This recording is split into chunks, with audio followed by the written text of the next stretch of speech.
Kamaru Usman remains fully locked in on one goal, a welterweight title showdown with Islam Makhachev. Speaking on the latest episode of the Pound for Pound podcast alongside Henry Cejudo, the former champion laid out his case with calm confidence, calling the matchup the biggest and most meaningful fight the division can offer right now. Usman made it clear that he is manifesting a massive year ahead and believes the interest is mutual. In his view, both he and Makhachev want the fight, and at this point, the decision rests entirely with the UFC. At 38 years old and coming off a strong win over Joaquin Buckley after a difficult stretch, Usman sees himself as the proven commodity in the division. A former welterweight champion with a record-setting run of title defenses, he believes his resume speaks for itself. From Usman's perspective, the narrative is simple but powerful: a pound-for-pound king versus a dominant former champion who ruled the division for years. That contrast, he argues, is what makes the fight a true blockbuster. While acknowledging the rise of younger contenders, Usman was careful to show respect to names like Michael Morales and Carlos Prates, crediting them for the work they have put in and the momentum they've built. However, he emphasized that respect does not change the reality of what generates the highest stakes and the biggest draw. According to Usman, if the promotion wants to deliver the most impactful matchup of the new Paramount era, Islam Makhachev versus Kamaru Usman is the fight to make. He doubled down on his excitement for 2026 and expressed optimism not only for his own future, but for the division as a whole. During the discussion, Henry Cejudo also weighed in on the welterweight landscape, touching on the controversy surrounding Michael Morales' recent record update. Cejudo argued that a loss, which was later removed, should still stand, claiming clear footage showed Morales being submitted. As the division continues to evolve and the UFC enters a new broadcast era, Usman remains confident that his proposed superfight is the one that makes the most sense for fans, for business, and for history. Dustin Poirier is one of the few high-profile voices in MMA publicly predicting a major upset at UFC 384. Siding with Justin Gaethje to finish Paddy Pimblett in their interim lightweight title fight. Coming from a former interim champion who has shared the cage with the division's most dangerous fighters, the take carries real credibility. Poirier's reasoning centers on experience and adversity. He points to Gaethje's long history of grueling 5-round wars at the highest level, something Pimblett has yet to truly face. Gaethje has repeatedly been pushed into deep waters, absorbing heavy punishment while continuing to press forward and deliver devastating offense. That kind of battle-tested resilience, Poirier believes, is a major factor in a fight expected to turn chaotic. According to Poirier, Pimblett is likely to struggle imposing his grappling consistently against Gaethje. He doubts Paddy will be able to secure takedowns or control the fight on the mat, which could force extended exchanges on the feet. In that scenario, Poirier gives Gaethje a clear edge due to his raw power, pressure, and willingness to walk through fire. He envisions Gaethje landing something significant and ultimately earning a stoppage. Poirier also addressed the matchup itself, noting that modern fight bookings rarely surprise him anymore. While he admitted the pairing wasn't something he immediately saw coming, he described it as a fun and dangerous fight. Still, despite Pimblett's popularity and momentum, Poirier leaned firmly toward Gaethje. When pressed on why he's backing Gaethje, while many others aren't, Poirier doubled down on the same themes: experience, toughness, and composure under extreme pressure. He believes Pimblett's only clear path to victory would be extreme discipline, maintaining distance, picking shots carefully, and avoiding reckless exchanges for a full 25 minutes. Even then, Poirier acknowledged how difficult that approach would be against a fighter who thrives in chaos. Poirier openly predicted a Gaethje stoppage, calling him the underdog with an unbreakable mentality. With Gaethje sitting at significant plus money for a finish, Poirier's confident stance stands out. Not as a casual pick, but as a perspective shaped by years of surviving and winning the same kinds of wars Gaethje has built his reputation on. In a recent YouTube interview, Georgian MMA personality Vako Gingelia sat down with former UFC bantamweight champion Merab Dvalishvili and brought up an intriguing behind-the-scenes story involving Khamzat Chimaev and fellow Georgian fighter Roman Dolidze.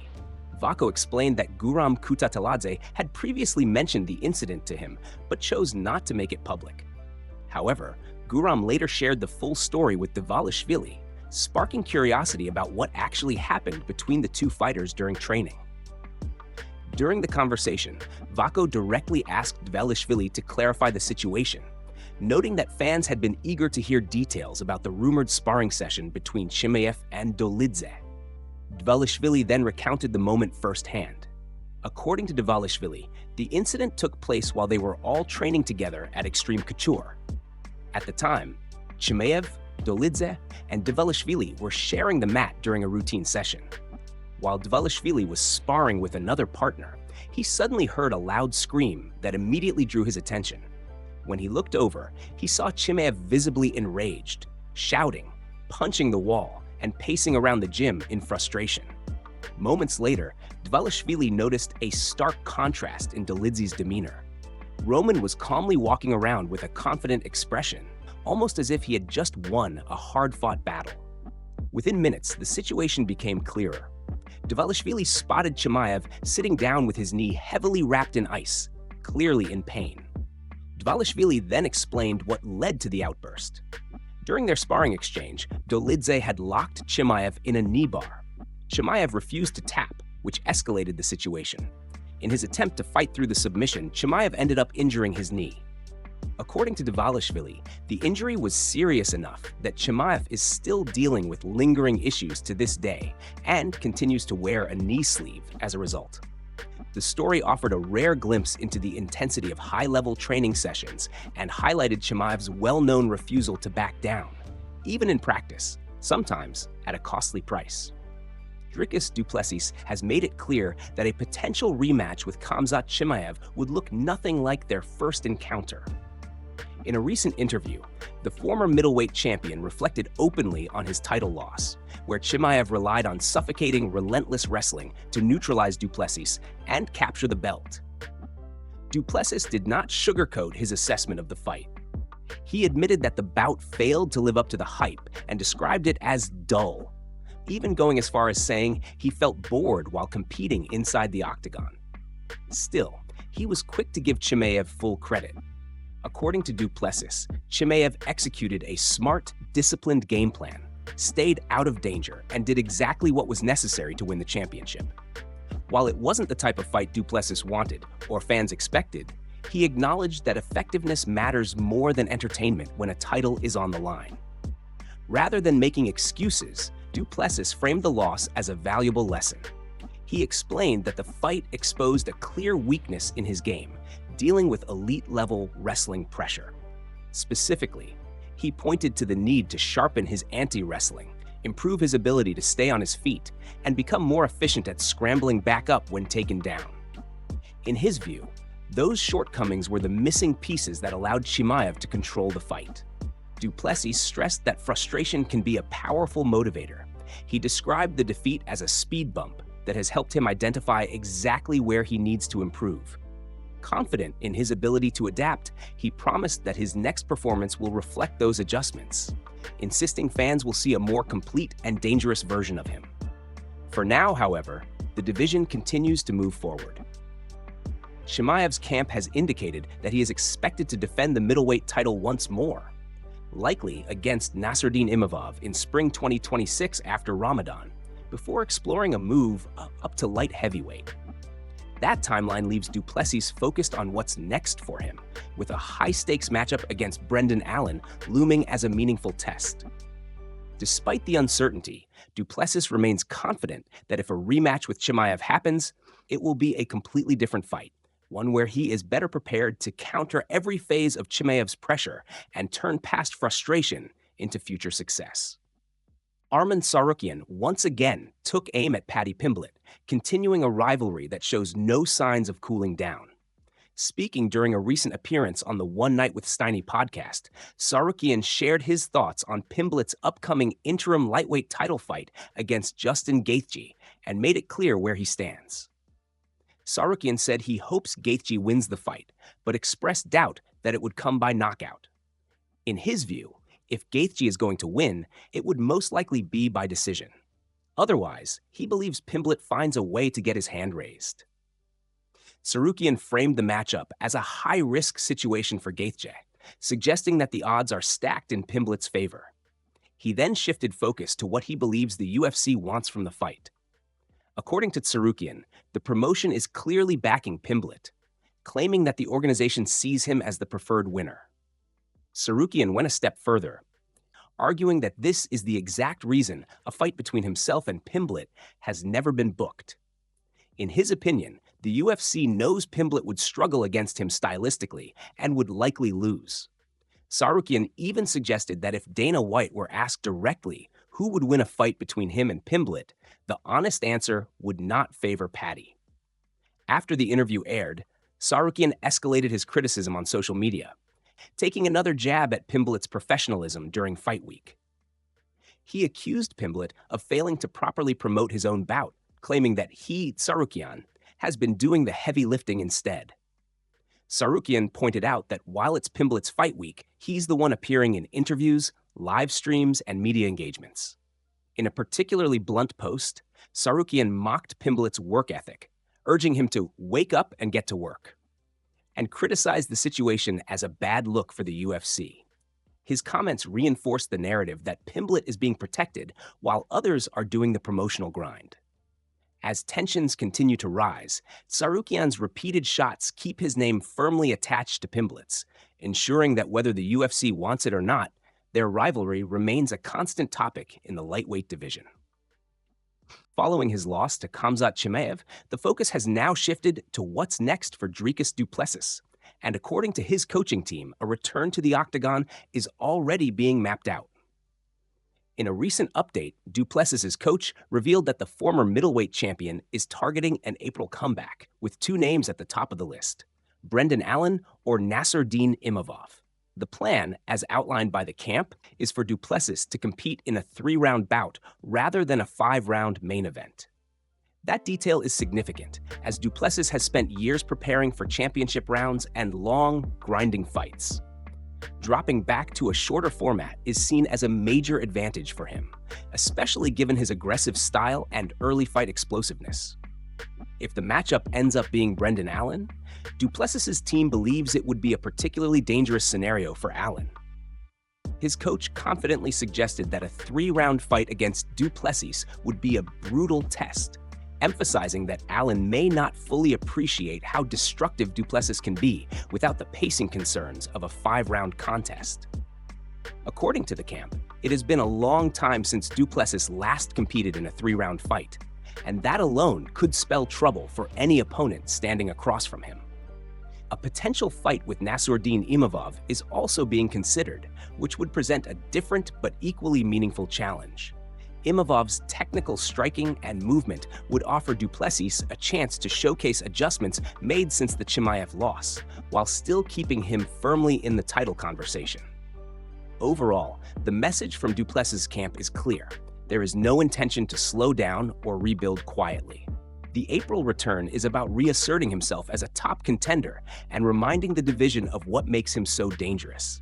Whether it's Allen or Imavov, Du Plessis is expected to come back with urgency, intensity, and a point to prove, as he looks to put the setback behind him and position himself for another run at the top of the middleweight division. Jorge Masvidal continues to fuel speculation about a potential showdown with Conor McGregor, this time teasing the possibility of the long-discussed matchup taking place on the UFC's rumored White House card. Just days after reigniting the rumor mill, Masvidal suggested that real conversations are happening behind the scenes and that momentum may finally be building toward making the fight a reality. Masvidal, a former welterweight title contender, noted that talks of facing McGregor have surfaced multiple times throughout his career, particularly during his run near the top of the 170-pound division. Now, with both fighters campaigning for a spot on the high-profile White House event, Masvidal claims his management team is actively pushing for the bout and that there is genuine interest from the UFC. Speaking with Ariel Helwani, Masvidal hinted that his longtime manager Ali Abdelaziz has been heavily involved in negotiations.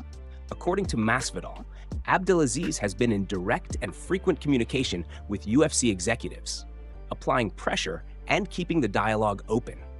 While Masvidal stopped short of confirming anything, he emphasized that discussions are ongoing and that the situation is not looking bad at this stage. Despite the uncertainty, Masvidal acknowledged the possibility that the comments could simply be part of a hype-building strategy. Still, he made it clear that from a business standpoint, the fight makes undeniable sense. Even with both fighters arguably past their athletic primes, Masvidal believes a matchup with McGregor would be one of the biggest events the UFC and Paramount could put together. In a separate interview with Death Row MMA, Masvidal doubled down on his confidence, breaking down the stylistic matchup and why he believes McGregor would struggle against him. Masvidal claimed he is the bigger, faster fighter with superior hand speed, and that he matches up well against southpaws. He argued that this is precisely why the fight may never happen, suggesting the UFC would prefer to give McGregor a more favorable opponent. Masvidal also stressed the commercial appeal of the bout, predicting it would shatter viewership records and potentially overwhelm streaming platforms. In his view, the star power alone guarantees massive numbers, regardless of rankings or title implications. With McGregor's contract situation still unresolved and the UFC navigating its next major moves under the Paramount banner, the future of this potential super fight remains unclear. However, Masvidal's continued comments ensure the conversation stays alive, leaving fans to wonder whether this long-teased clash will finally materialize or remain one of MMA's biggest what-ifs. Conor McGregor appears to be fully locked in as speculation continues to grow around a potential return on the UFC's highly anticipated White House card. The former two-division champion recently shared a photo showcasing his physique, and the image quickly caught the attention of fans. McGregor looked lean, muscular, and in fighting shape, reigniting excitement about the possibility of finally seeing him back inside the octagon after years of uncertainty. With the White House event being discussed as a potentially historic UFC card, McGregor's latest post has only added fuel to the fire. Many fans see the physique update as a strong signal that he is taking training seriously and preparing for a real comeback, rather than simply teasing another return that never materializes. If McGregor does compete, it would mark one of the most significant moments of the new era, given his star power and long absence from competition. Meanwhile, Dustin Poirier, one of McGregor's most notable rivals, also made headlines during a recent appearance on the Ariel Helwani show. Poirier was asked whether relations between himself and McGregor had improved, especially after McGregor publicly congratulated him following a personal family moment. Some fans interpreted the gesture as a sign that the long-standing feud between the two had finally cooled off. Poirier, however, quickly shut down that idea. When asked directly if the beef had been squashed, he responded bluntly, making it clear that there is still no love lost between them. While acknowledging that McGregor did send a congratulatory message, Poirier emphasized that it did not change the dynamic between them or erase the history they share. The exchange served as a reminder that, despite time passing and careers evolving, the rivalry between McGregor and Poirier remains unresolved. As McGregor continues to hint at a return, and Poirier remains one of the most respected figures in the lightweight division, their names remain forever linked in MMA history. With McGregor's physical transformation turning heads and tensions with past rivals still simmering, anticipation continues to build around what could happen next, especially if the UFC White House card becomes the stage for his long-awaited comeback.